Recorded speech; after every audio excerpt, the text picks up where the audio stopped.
Okay, we're getting our steps in like we try to do every day. But I just saw a comment about Great Wolf Lodge that said always book the top floor because you will not hear the footsteps. I see where you're coming from. I do, because we've definitely heard footsteps all night. Even my boys, like that are 9 and 10, said they couldn't sleep. But anyway, I don't agree. I think we were at like the other part that says conference room, like that side, first floor, but it was so easy to get to everything. And then I didn't have to worry about my son and his friend being loud. So I was just like, sleep away. It's not my kids keeping people up.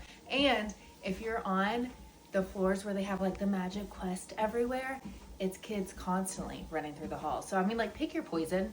It's a hotel made for kids. So you just gotta like know that going in. That's why all the adults have alcohol in their hands everywhere they're going. But I don't know. Do you think top floor is the best so you don't hear the footsteps? Or do you think conference room away from the Magic Quest, bottom floor, so it's not your kids making the footstep noise? What would you choose?